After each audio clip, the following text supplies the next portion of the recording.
Vice President Dr. Mohamed Jallo has called for innovative methods to respond to natural disasters. Dr. Jallo was addressing the coordination of National Platform for Disaster Risk Reduction meeting, of which he is the chairman.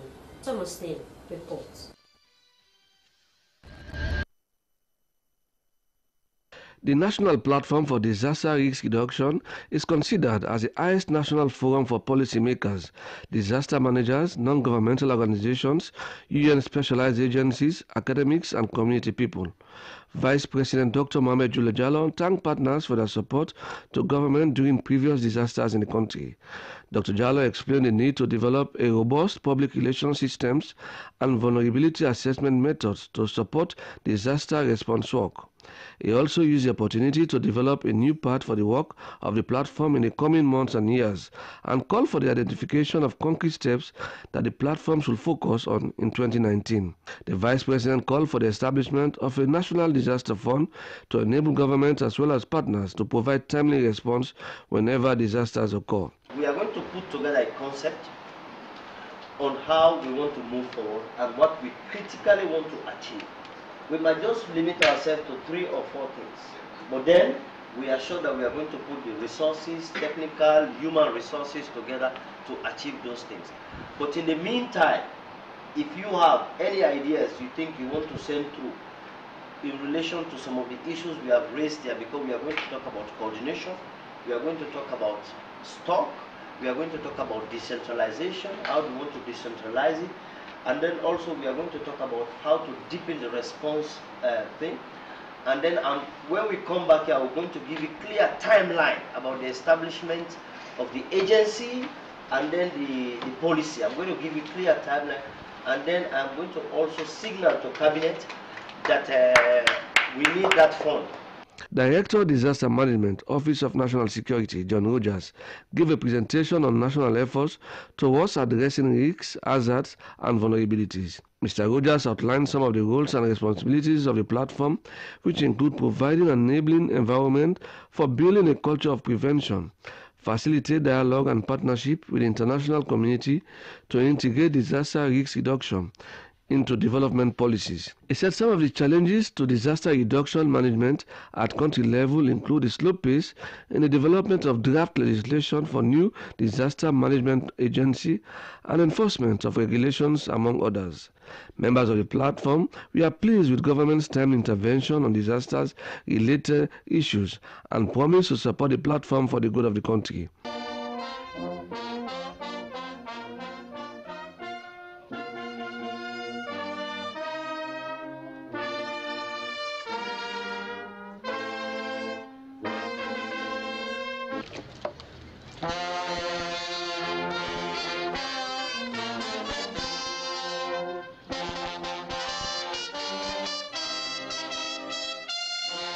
In another engagement, Vice President Dr. Mohamed Jallo was a guest speaker at the Horton Academy Intermediate course, where he commissioned a new building to accommodate students.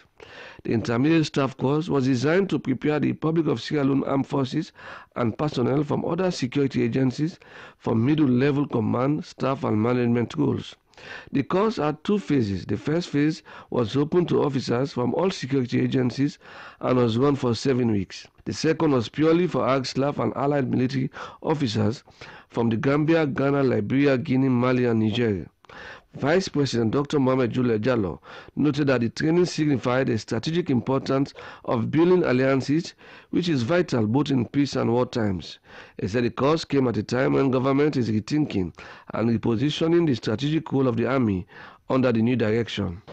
We want to see a very disciplined, resourceful, and viable militaries across West Africa and the Sahel, because if you don't have stability, development will not take place. And resourceful and viable military armed forces across the region is vital to the development of this region. On that promising note, ladies and gentlemen, I want to officially declare the Intermediate Staff Course 2018-2019 closed, and I wish you very well and have a fruitful travel back to your respective countries. Thank you very much.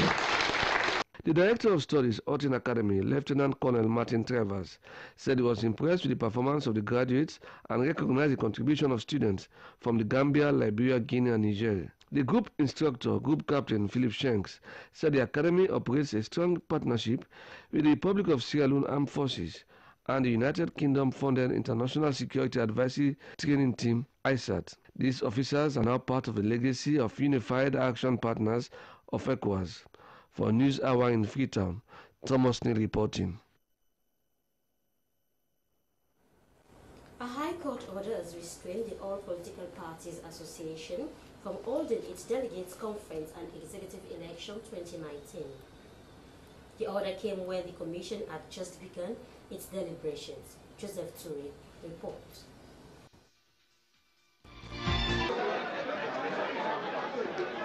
It was not only shocking but surprising to these political party representatives who had converged to chart the way forward on issues surrounding APA, true to the theme, Political Cohesion for National Development in Sierra Leone. This conference was also meant to elect a new executive, but one of the factions had gone to court to seek an injunction which the court granted. Secretary General Sierra Leone People's Party Umaru Napoleon Kuruma opted to explain to those present the details of the injunction ordered by the High Court on the delegate conference. Defendants here refuse or neglect to obey or fully comply with the dictates of this court, you shall be liable to contempt proceedings with serious consequences. So he has placed a penal notice, meaning if we are to say we ignore the order which has now come into their possession, then we should not be going to court to defend it. Now we'll be defending contempt proceedings against you two people. The chairperson, All Political Parties Association, Augusta James Tamer, registered a disappointment over the matter. It's so disappointing in the first place because we have drawn people from the provincial, all regional, offices from the different political parties. The chairmen are all here, the national three representatives of each political party, and let me tell you, 11 political parties are here because we've been trying to get the others. That is 4. That is UNPP, the UP, the MPD, and the NUP, NURP, to come on board so that we showcase democracy, we show leadership qualities to the world, and that we are not afraid of the democratic process. APA, since its establishment in 1995, has played a crucial role in bringing together political parties. APA has served as a meeting ground for political actors, and to some extent, the institution has helped reduce tension between and among political parties. For SLBC News, I am Joseph Toure, Freetown. The former chairman of the country's Truth and Reconciliation Commission, Bishop J.C. Humper, has recommended to the government to establish district peace committees to help foster the culture of peace in Sierra Leone. The former TRC chairman, who was speaking to SLBC, said the conflict led to state collapse, loss of lives, and heinous human rights violations. TRC report, I'm just going to summarize. 1, selfishness. 2, people want to get rich quicker. And 3, lack of concern for the others. Those were meditating factors. And the 4th one, perhaps, which is all, those who had more were expecting more, and leaving others who hadn't without any. So, Bishop, some of these causes which you've highlighted, from your view, are they still in practice, or we've tried to address them as we went along? The only address I can think of is the time. The time lapse, and so people began to forget what they said. But to address it to individual did not happen. Otherwise, we would not be having people still thinking of it. And sometimes when you whitewash something, you get no result. So did the previous government made any attempt in trying to implement some of the recommendations, the TRC, as a way for the conflict not to reverse again? The previous government did very little, to be honest. I do not want to blow my own horn. But throughout the stay of the previous government, the president or anybody in operation did not ever call me to see how far have we gone. You chair this atrocity. How far have we gone? Are the people come back together, or they are still apart? What can we do to bring them together? It did not happen. So I discovered within myself that individuals are all interested in themselves and not in the nation. We should be thinking of every district getting a committee or a body. Because if you leave it to individuals, you will not get much result. If you have a district with a few people responsible for looking at the past and thinking of the present to work towards the future, past, present, future. What are those things that militated against the growth of this country? What will happen to others if we are to change this thing? And who will be in charge of that? If we leave it purely in the hands of politicians, it's the same song.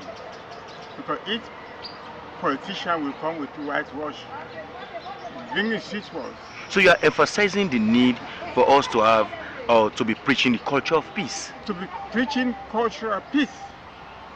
And not only at general level, but at district level, at constituency level. That is important, is very, very important, because there are those who are affected by the war itself. But Bishop, also many people, many Salonians are not concerned. Many of them are saying some of the issues highlighted in the TRC report that led to the conflict, they are kind of resurfacing. That is another way of putting it. I don't want to go that way, but they are resurfacing. And what can you do? They are just resurfacing. If they are not completely resurfaced, then you have to do something to say, hey, this thing is happening. It will lead to this one. That's what happened in that past, because you had a past experience. Then you bring back to the people to what happened so many years back. It's coming in another form. That is what I think, you know, the politicians or the leaders of the country should be doing. That was the former chairman of the Truth and Reconciliation Commission, Bishop J.C. Humper. If you just joined us, you're watching Newshour from the Salem Broadcasting Corporation with me, Mariam Suma. Some residents in Menkia, Robinti, and Kennedy communities in Mapontolo in Samu Chiefdom are still living over the border from 3 communities in Samu Chiefdom. The migration happened after police went to Mapontolo to retrieve building materials meant for the construction of a health center, leaving 1 woman in Menkia hospitalized at the Gambia Government Hospital, Gambia District. Soiba Samura went over the border to Gili and he has the story. Police officers, when they met her in the village, as a result, she went unconscious for some time and later regained consciousness in the Gambia Government Hospital.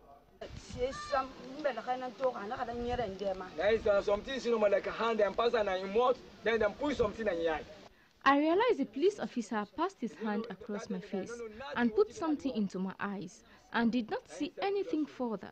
I don't know what happened after. Airi town in one of the districts of Guinea, children who were attending the RT primary school at Menkia told SLBC that they want to return to their communities to attend school. Another woman underwent cesarean section after the incident. The town chief of District Kalayire along the Guinea border, Abdoulaye Kurombo Bangura, explained that the cordial ties between Sierra Leone and Guinea made it impossible for him to reject Sierra Leoneans in the town. He said that it was almost impossible for him to reach any authority in Sierra Leone and discuss ways on how the people could be repatriated. Former aspirant of the SLPP in Samu Chiefdom, Soriba Ajina Kamara, visited the refugees and donated food items to them. He encouraged them to return home and carry on with their daily life.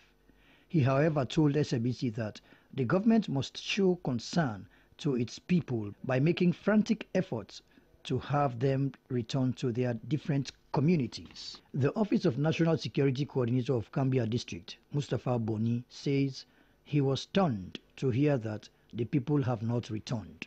People of Menkia crossed over to Kaliria village, which is in Guinea, in the Republic of Guinea. And according to them, they went there to seek refuge. And they felt unsafe, to stay in Menkia because of, according to them, the manner in which the stuff or the consignments were taken to Mapatalong. He, however, promised to meet with relevant stakeholders in Cambia to see how they could bring back the people to Mapotolong. Soriba Samura, SLBC, Freetown. People of Upper Tonkolimba have called on authorities to restore the paramount chieftaincy rights of the Almamisori ruling house in Tonkolimba Chiefdom. They made this appeal during the Bora ceremony and the presentation of their aspirants to the region's chief. Joseph Toure went along. This peaceful march was a symbol of unity among the people of the three sections in the Upper Tonkolimba, including Almami Soi, Almami Bola, and Almami Kama sections. Chieftaincy in this chiefdom, many in the Upper Tonko have claimed, has been marginalized from earning what they believe rightfully belongs to them for nearly a century, that is, contesting for the chieftaincy. The presentation of their aspirant for the chieftaincy to the regent chief for them was a sign of readiness and determination to legally participate in the forthcoming paramount chieftaincy election in the chiefdom. These items, including a bag of rice, a jerry can of palm oil, a bag of onion, 15 kilograms of bag of salt, and other cooking ingredients were in fulfillment of the traditional rite known as the Bora. It is a ceremony according to the Limba custom to give respect to the regent chief. Regent Chief Tonko Limba Chiefdom Pa Adikali Sise noted that it does not have the mandate to confirm any aspirant as candidates, as there are processes and procedures. He said he will not be partial in executing his duties as Regent Chief, adding that everyone has the right to show his interest for the chieftaincy, including those in the Upper and Lower Tonkolimba. The Regent Chief stressed that only government has the mandate to approve who has the legitimacy to contest for the chieftaincy. Aspirant from the Upper Tonkolimba for the chieftaincy, Eunice Akonte, expressed some of his concerns on issues that have been surrounding the chieftaincy in the chiefdom over the years. Upper Tonko has been marginalized for almost over 100 years. Almami Sori ruling house is the first paramount chief. At that time, it was a King Almami Sori ruling house.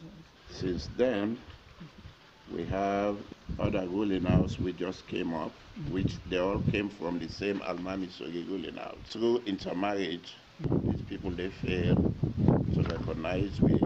He added that if he is fortunate to be the next paramount chief of the chiefdom, he will endeavor to boost agriculture and restore peace and solidarity among the Upper and Lower Tonkolimba people. The Tonkolimba chiefdom has ruling houses including Bubia, Madina, Mabanda, and Bonko ruling houses. SLBC, I am Joseph Tue.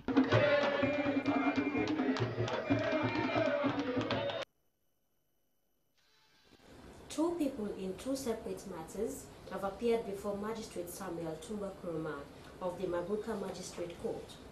The two men accused of sexual penetration and rape committed in different communities in Tonkolili district. A reporter in Mabuka, Abdul Karim Kanu, has the detail.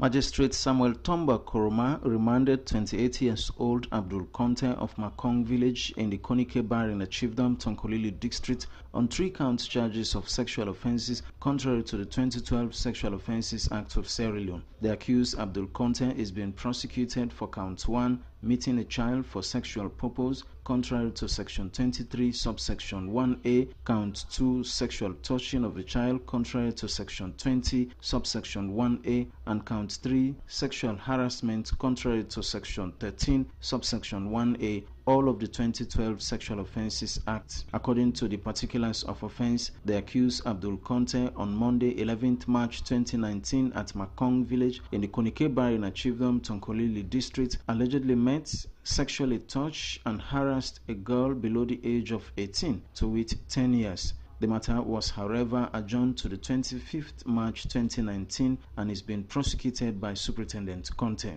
In another matter before the court, 30-year-old Ibrahim Kamara of Ropolo village in the Tane Chiefdom, Tonkolili district has been committed to the High Court in Makeni for the offence of rape, which he allegedly committed on a 27-year-old woman at Rugbelang village in the Tane Chiefdom, Tonkolili district, thereby contravening section 6 of the Sexual Offences Act of 2012. The offence is said to have been allegedly committed on Sunday 10th March 2019 at Rugbelang village by the accused Ibrahim Kamara. Also in court, a herbalist Hassan Sise was sentenced by Magistrate Samuel Tomba Koroma to either spend 5 months behind bars or pay the sum of 200,000 leons for being in possession of sorcery instruments contrary to section 6 subsection 1, Cap 37 of the Summary Conviction Offences Amendment Act No. 15 of 1965. The particulars of offence stated that the convict Hassan Sise on Monday 18th March 2019 at the Annex by Koroma University of Science and Technology, Mabuka campus was found in possession of instruments of sorcery, to wit cowries, goat horns, and 4 small knives. The convict Hassan Sise was practicing sorcery without license, and sorcery instruments has been withheld by the court until the owner produced a valid sorcery license. The Member of Parliament of Constituency 132, Ibrahim Tawakonte, has provided relief items for last week fire victims at Kamayama. The fire left over 40 residents in the Kamayama community homeless. Ibrahim Samra reports. The spate of fire accidents in the city is alarming. In less than 2 weeks, Freetown has recorded more than 5 fire incidents. These burned down houses are the recent fire accident in the city. Handing over the items, Honorable Ibrahim Tawakonte of Constituency 132 said the items were to support the fire victims.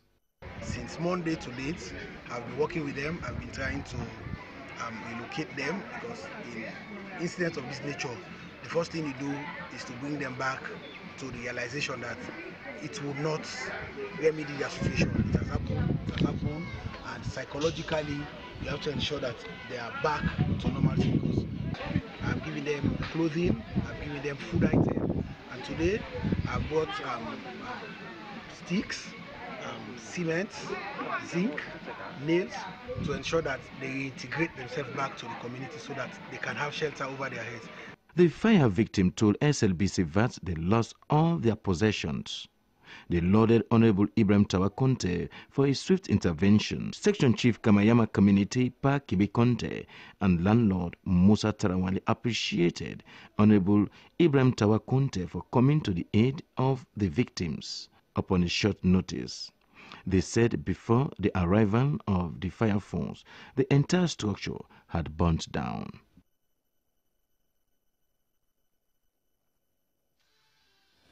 Burrard Institute of Management, Entrepreneurship and Technology has ended its graduation ceremony for the award of higher national diploma and certificate to 400 graduates.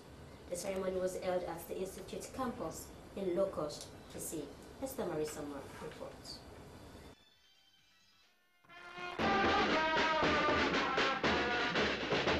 It was full of jubilation for these students who had gone through the various courses. Morialdo started as a technical and vocational center in 1991 by international missionaries from Italy. The institution has now been transformed into a technical and vocational institute of learning which focuses on the training of youth in technical and vocational skills. Principal of the institute, Reverend Father Augustine M. Leby, said the institution has succeeded in registering with the Tertiary Education Commission. Reverend Father Leby called on the government to extend its support to the institution to keep them going. Now that the running of this mission institution is in the hands of the local nationals, government and the ministry, make it a point of honor to regularly pay the necessary subventions and grants in time. Government and the ministry will encourage capacity building among lecturers in terms of long and short-term refresher courses, both at home and abroad. Guest speaker, Director of NCTV, Engineer Mohamed Jallo, commended the institution for its relentless effort in producing students with technical skills. According to Engineer Jallo, technical and vocational education is not for dropouts, but for people with specific skills who are capable of transforming society. He called on the guardians to use their skills to better themselves and the country. The best students were given gifts for their outstanding performance. Esther Samoa, SLBC. Dynalab International Sierra Leone Limited has ended a seminar on disease prevention method for young people. Air tickets were issued to two of the distributors of the products of Dynalab to attend a conference in Kenya to learn more about the company's products. Francis Ndanema reports. Several people in Sierra Leone are looking for a place to cure their illnesses. Some other people also pray not to fall sick. This forum by Dynalab was to prepare participants on how to prevent or control diabetes, stroke, and infertility, among others. Director, Dynalab International Sierra Leone Limited, Justus Muhanji, said they organized the conference because they want to see young people in Sierra Leone healthy as they organize it every year. General Manager, Dynalab International Limited, Colin Karugaba, encouraged the participants to practice what they have learned.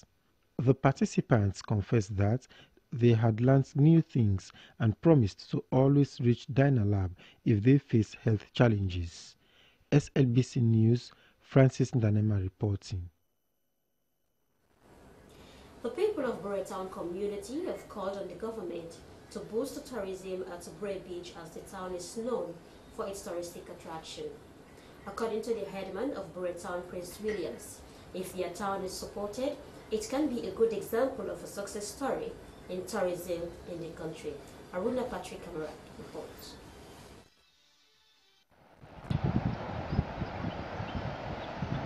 Sierra Leone is endowed with abundance of beaches, but the country is yet to benefit much from them. This beach in the western rural districts meets the taste of every beach goer, but the community lacks the necessary infrastructure to attract tourists. Bure Beach can boast of surf club training for visitors, a sporting activity that can take Sierra Leone into another sporting field that will create jobs for the youths. These are some of the tourists that come here frequently to practice the surfing sports introduced by the community people themselves. Recently, the government, through the Institute of Public Administration and Management, IPAM, has launched a project to establish a new campus that will host over 5,000 students in the Bure community. This, according to the headman of the community, Prince Williams, is not acceptable by the community people as it will destroy the touristic feature of the community. He said the cleaning for the construction of the institute is almost destroying the only stream the community is surviving from to fetch pure drinking water, as the project has passed their belts through the stream they are using in the community. IPAM have jumped just over our stream and even to the lands that the government gave us so we could share it to people that don't have land. All this part, they already took that part of land. He said the institute is now claiming 65 acres of land, as initial agreement with the community was 34, which was confirmed by the former headman. He called on government to relocate the university, as their community is not the best place to host short-term investments, but touristic investments. We want to say congratulations to the president for bringing this very big initiative. We're not condemning it, as education is another bright way for the future. We're happy for it, but we don't think the IPAM institution should be built around here. There are other 99 areas which the government would have looked into to build this IPAM institution. But for us, as Buretown community, we want to concentrate on tourism. Prince William said the introduction of the surfing sports has claimed the beach high attention by tourists, as it is an international sport that attracts tourism as well. He pleaded to the government to support the community to develop tourism, as it is key in the New Direction agenda to promote employment. A tourist from Germany, Michael Amil, said they have visited many countries since they left Germany 5 months ago, but Sierra Leone is exceptional, as the people are friendly and accommodating. She said Bure Beach is exceptional, calling on the government and investors to give the beach more facelifts to be more attractive, and promised to serve as marketer for the beach upon her return. Sierra Leone is really nice because it's English speaking, and the people are nice, they are friendly, everybody's laughing. Former headman of Buretown community, Willie Body Small, said development of Buretown has been his passion life since his youthful age. He said they are disappointed in the manner at which the university is claiming the land, and there are plans to destroy the only stream they are using as a community for potable water. It was not good for our side anyway. Not all of us were happy. And up to this moment, we are not happy about that. So we don't want a farm. Daniela Dove said even where the community has secured 50 acres of land for community use, government has also demarcated over 100 acres for other use. She called on government to reverse their decision, as the community is a custodian of the land. One of the youths in the community, Ibrahim Tarawali, said if sand mining is not stopped at Jonube, the beauty of the beach will lose its face, as the activity is causing the water to go beyond its stopping points. He said the construction of the campus at Buretown will cause more threats to the beach and destroy its value. As the tourism is part of the development plan of the New Direction agenda, Bure community is looking forward for tourism developments with the necessary infrastructure to attract tourists, for the community to be an example of a success story if supported. Aruna Patrick Kamara, Newshour. The government of Sierra Leone, through the Ministry of Finance and Economic Planning, has signed a $40 million support grant with the International Development Association and the World Bank. This financing agreement, which is technically called the Sierra Leone Second Productivity and Transparency Support Grant, is to boost the government in its fight against corruption and to improve on the accountability in the use of public resources. The signing took place in the mini conference room of the Ministry of Finance in Freetown. David Agaba reports. Sierra Leone as a country fulfilled several conditions and triggers that led to the grant agreement. This grant agreement was initially supposed to be a loan on credit, but because of the government's continuous improvement on its performance and with the World Bank's commitment not to burden Sierra Leone with its debt condition, they converted it from a loan to a grant. According to Gail Martin, World Bank country manager, the financing agreement was expedited as a result of the one-on-one meeting President Bill had with the president of World Bank last Monday in Washington, where he spoke enthusiastically of government's plans that reflects its vision, which incidentally agrees strongly with the vision of the leadership of the World Bank. The World Bank was supportive and happy to approve the budget operation. Moreover, she said, President Bio made a request for the World Bank to step up their budget support in the coming years to Sierra Leone, and that request was positively received, and it is hoped that government and the World Bank will work together to formalize the commitments. Ultimately, the World Bank conditionalities that were in the development policies operation were a means to an end. Areas of results were envisaged that led to the approval of the budget. The Minister of Finance, Jacob Justus-Safa, said, the World Bank usually gives out trigger actions, which are prior actions that are negotiable with government, which, if adhered to, will cause the bank to pour in money. Initially, for this money to be awarded to Sierra Leone agreed to adhere to 9 prior actions. Around March 2019, out of the 9 agreed upon, only 3 triggers were met. The rest were ignored, so the money was withheld. In under 1 year, government was able to adhere to most of these conditionalities, which are those relating to EDSA, the financial management and liberalization of petroleum products, and the transfer of responsibility to the Teachers Service Commission.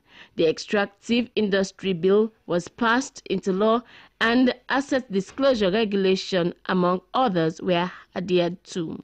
In a nutshell, 6 out of the 9 triggers were implemented, and because of government's commitment to adhere, the grant was automatically awarded to Sierra Leone. He said, what is more challenging at the moment is power areas and domestic debts, which government is faced with. He added that over 50 billion loans was paid last week as domestic debt payment, and government cannot afford to be paying such monies weekly, and therefore called on the World Bank for more support. For SLBC, David Agaba reporting. Sierra Leone flour mill has started offloading containers of parts which are to be used to assemble a new conveyor belt and other machines that had broken down for more than 1 year now. Last week, SLBC ran a story on the dilapidated nature of the company's conveyor. Asmiva visited the works compound at Kleintown this week to witness the offloading. To operate more than 1 year ago due to its faulty conveyor belt. The company, in order to meet the growing demand of the market, decided to overhaul its system and install new conveyor. The company has ordered all the new parts that it needs to install a new system, but the containers were stocked at the port where they were for more than 1 month, accruing demurrage. Government, as part of its support to the private sector through the local content policy, gave a duty-free concession to the company, but that did not exempt it from paying more than 200 million loans for demurrage. Here, the company's mill workers were upbeat now that the company is about to commence operations after the completion of the rehabilitation work. Eugenia Taki is the human resource manager of the company. She sounded optimistic and believed this time work could begin soon. This is an opportunity for the staff we have already laid off to come back to work. They have been looking forward to this opportunity all the time, and we are very happy with the government now because they have facilitated this. Having Sierra Leoneans to embark on large-scale investment is still a challenge. The reason why the government is giving support to indigenous companies to stand on their feet. Reverend Abraham Sise Jones is the Deputy Minister of Trade. As far as the local content policy is concerned, it's up to every company, every institution, whether local, indigenous, or international, whatever the nature, they are supposed to subscribe to the local content policy, and everyone will do that. We are not yet in the position as a country to give just a blanket opportunity for Sierra companies. Engineer Gladwin Thomas will be working with the other engineers to fix the new system. According to him, this new system will increase the company's production. We're going to build a conveyor system with a capacity of 250 tons per hour. 250 tons per hour. Now what we took out was doing about 60 tons per hour. And that caused us a lot of demurrage. Now with this one, we think that the party will take a shorter time to discharge from the quay. Last month, Freetown experienced bread shortage that led governments to enter into an agreement with a Guinean company to import flour into Sierra Leone. How is that going to affect the local flour mill owned by a Sierra Leonean? Minister Jones again. We signed an MOU. It's a basic MOU. Give them an opportunity to come in and go beyond scoping, begin to discuss and to set up. Is family going to be able to manage to conclude that? Absolutely, yes. This shop around Congo markets is just one of many businesses that are already selling imported flour because of the shortage of the locally produced one. As the company prepares to assemble its new machine, it is expected that their new operation will go a long way in feeding the markets, as bread is a crucial commodity in Sierra Leone. Many people in this country rely on bread as their first or last meal for the day. For SLBC News, Asmiuba. The Ministry of Water Resources, with support from the African Development Bank, has launched the Freetown Dry Season Emergency Project. This, according to Fala Tenge, Project Manager, Ministry of Water Resources, is as a result of the inadequacies that have adversely affected water supply within the capital. Patrick Salia in this report takes a holistic look at the current predicament most people and communities face in accessing water. The focus, according to the Minister of Water Resources, Jonathan Bonafatengbe, is to ensure a coherent and integrated response that mitigates the water situation in the city of Freetown. We've done our homework most of the time, but sometimes our strategies continue to fail. And one of the key risks to delivery of water is the availability of bowsers. That is the first risk. The second is the management of the tanks, which have already been established. The new direction of government you want does not take lightly mismanagement. Children spend sleepless nights struggling to get water supplies. During the night, the queues are long, with children holding and sitting on their buckets, jerrycans and bowls.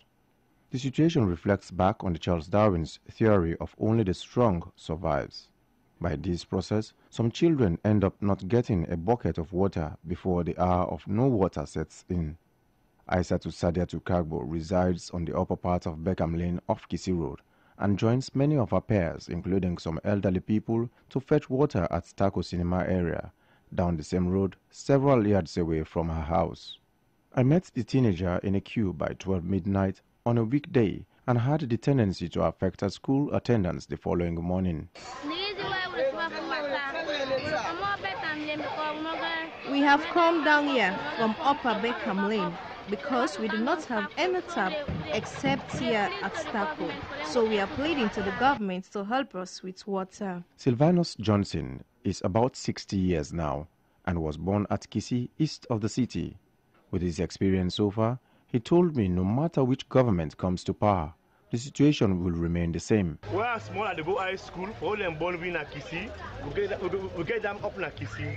Since I was a boy attending high school, we had a dam at Kisi. But I will assure you, even when I would have died and another generation comes, there will hardly be any change. No matter the change of government, they will promise but can't fulfill. We will always continue to struggle. The dams are being destroyed with pregnancies. I see no difference. This situation makes it apparent that the current water supply to Freetown cannot reliably meet the needs of the rapidly expanding population. Added to this, the widespread practice of cutting water pipes or created leaks, which allows an estimated 40% of the water supplied by Guma to be wasted. The Guma Valley Water Dam on the outskirts of Freetown, which is the main source of drinking water for over 2 million people, has exceeded its capacity to deliver clean water across the city and needs massive structural improvement. The inadequacies of that main source have increased the social and economic impact of the dry season on households in the city. The Guma Dam is the source of 98% of Freetown's water. It is backed up by other smaller sources such as Allentown, Whitewater, Blue Water and Babaduri. The state-owned Guma Valley Water Company's dilapidated water supply infrastructure and the severe environmental degradation of crucial water catchment zones around dams like Guma Valley and Babaduri are the complex causes of the city's water shortages. The aggressive and uncontrolled search for new settlements has caused a huge deforestation and thereby adversely affecting the rainforest here. Water distribution pipes traversing the length and breadth of the city are now rotting and in need of replacement, with underground and surface leaks accounting for over 60% loss of water. In 1967, when the dam was commissioned, its treatment works and Wilberforce Reservoir started supplying potable water to Freetown. The population was about 500,000 people. This dam is estimated to be 130 meters deep, 862 feet above sea level at peak. During my last visit to this dam at mile 13 in October, one of the last months in the 6 months of rains of 2018, the spillway was and is still not serving the purpose for which it was constructed, because the water level is below the required margin and cannot overflow to empty at the nearby Bobo community. Currently, the water rate in Freetown is believed to be among the lowest in West Africa and have for many years not been sufficient to meet the necessary repairs and upgrades to the water system of the state-owned Guma Valley Water Company. Like most parts of the entire city, the situation here at these communities off Kisi Road leading to the rest of the east of the city reflects the reality in over 90% of communities within Freetown that need the attention of the Guma Valley Water Company. Otherwise, parents and children will continue to suffer brutally from the problems of water. We have big long-term plans for Freetown. One of them is the Roque River project I've always spoken about. We are almost at the concluding stages to start the feasibility study. I think next week we're going to start the feasibility study. We've now got financial approval from the Ministry of Finance. That's going to be funded by the Sierra Leone government. And I've already gone into a memorandum of understanding with a Chinese company that is going to actually build that infrastructure. They've done a lot of work in Africa, in Ivory Coast, and even in China and other places. Huge amount of water is wasted, however, on a daily basis in Freetown, from the main Guma supplies to the other sources such as the streams, spring boxes, and other catchment areas. Such wastages almost surpass the millions of gallons of supplies reaching the Freetonians, visitors, and other nationals residing in this densely populated western area urban and the immediate surroundings on its periphery.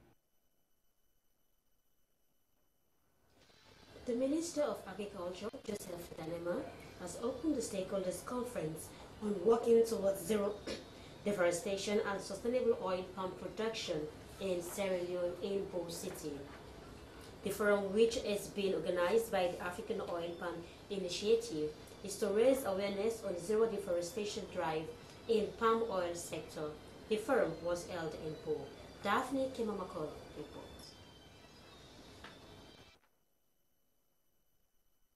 The launch of the Stakeholders Conference on Zero Deforestation and Sustainable Oil Palm Production is to develop action plans for oil palm production for 2019 to 2020.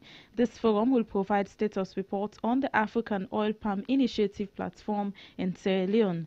The Minister of Agriculture, Joseph Danema, said government has developed the National Development Plan and agreed on 4 priorities, which are the development of the rice sector, which he said Sierra Leone has the ecology to produce. The others, he said, are livestock development, forestry and biodiversity, and crop diversification, which category the sustainable production of oil palm falls. The Agriculture Minister said his ministry will have to engage community stakeholders for the country to regain its forest and fully support sustainable oil palm production. The minister said that government is working on a project of which 60% of its funding will go to rice production and 40% on oil palm production for domestic consumption and export. We are there ready, and in any difficulty you have, any assistance you want, please knock at our door. And with that, I want to declare this workshop, of this planning workshop, open. Thank you. Managing Director, Sierra Leone Produce Marketing Company SLPMC, Henry Kamara, said Sierra Leone is part of the countries that are taking the lead in the sustainable production of oil palm, and it has become one of the commodities that generates revenue through exports. He said the development of strategies to improve the sustainable oil palm production for exportation is to improve the value chain of the product. It was an ambitious program with the aim that by 2020, if you are in the supply chain of commodities, while you are producing, you should ensure that there is zero deforestation. While you are in business, you should not disturb the environment. And that was the aim. At the time we were contacted, Sierra Leone was not part of the agenda. We took the initiative, and I particularly want to thank the ministry officials. The executive director said the SLPMC asked the entity responsible to certify commodities to be exported has developed action plans and ground principles for the production and investment of oil palm. Representative of land-owning families, Paramount Chief Musa Gombokla Kalon II of Jawe Chiefdom, Kainau District, applauded the Gold Tree Company for employing people and giving scholarships to their children. The Paramount Chief asked that the land lease agreements be improved as the time is long overdue. It is expected that after this forum, appropriate strategies for tackling deforestation in oil palm production are put in place. The African Palm Oil Initiative is Tropical Forest Alliance 2020's first signature initiative. Its goal is to help transition the palm oil sector in West and Central Africa to become a sustainable driver of long-term, low-carbon development in a way that is socially beneficial and protects the tropical forest of the region. For SLBC News, Daphne Kimamacaulay reporting. Join us, you watch Newshour from the Sierra Leone Broadcasting Corporation. I am Mariam Suma, and now we go for some African news.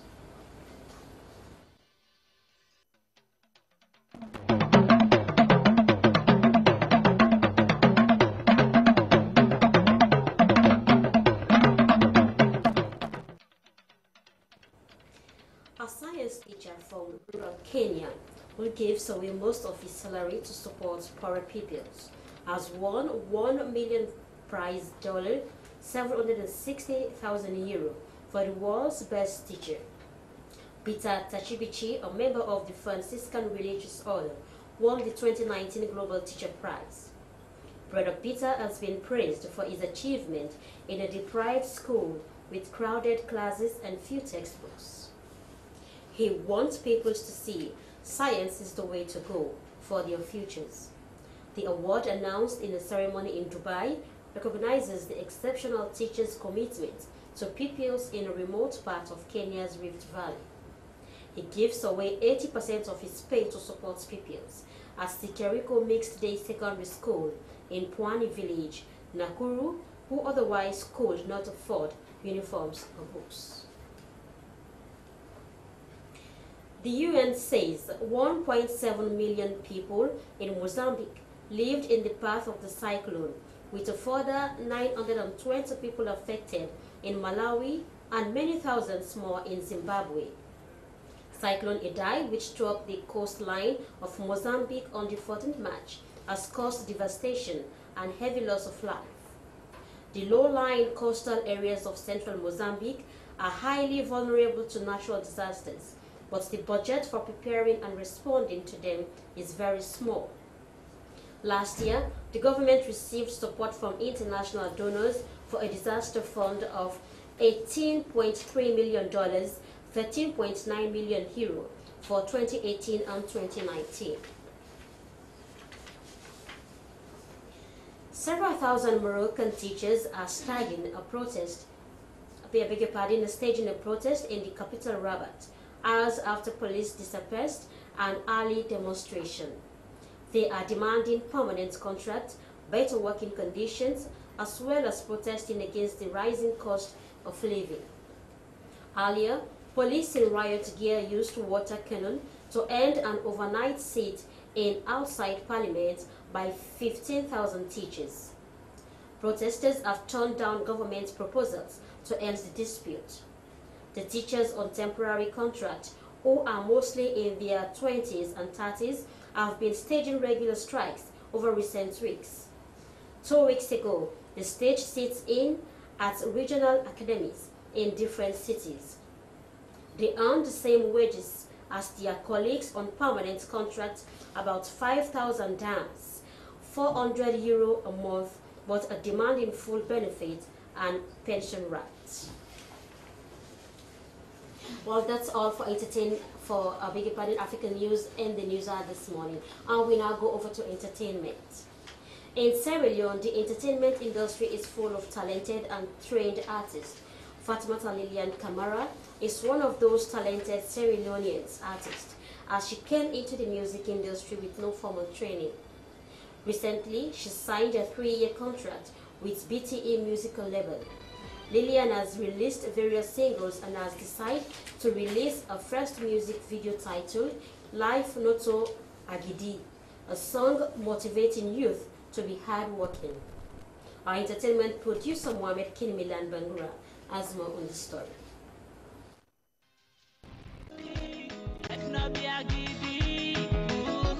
Some people are born talented and some go through training to become talented. In Sierra Leone, the entertainment industry is full of both categories. Fatmata Lilian Kama is one of those born talented, as she came into the music business with no one teaching her how to sing. According to her, as a kid, she used to follow the activities of local artists. It's unbelievable, according to her, to see her sing. Really, there was musicians that came and I used to listen to them, but I wasn't thinking about becoming an artist. Okay. Lilian was born in the eastern part of Freetown, attended the St. Joseph's Primary and Secondary School, and proceeded to the Milton Magai College, where she got a diploma in business administration, and at present reading social work at the Afrobeat College. She said for now, in the music world, Celine Dion and Emerson are inspirations. She said her genre of music varies, as she started with soul music, reggae, but now Afrobeat is the type of song she's doing. She considers Afrobeat more paramount as it can move people on the dance floor. That's all for entertainment, and now to end the news, the main point again. Vice President Dr. Mohamed Jolde Chalo has called for innovative methods to respond to natural disasters. High Court has issued an injunction stopping the 2019 Delegates Conference of the All Political Parties Association. Former chairman of the country's Truth and Reconciliation Commission, Bishop J.C. Humper, has called on governments to establish district peace committees. And Member of Parliament, Constituency 132, Ibrahim Tawakote, has provided relief items for last week's fire victims at Kamayama. That's the end of Newshour this morning. I've been your host, Mariam Suna. Thanks for watching. Continue to stay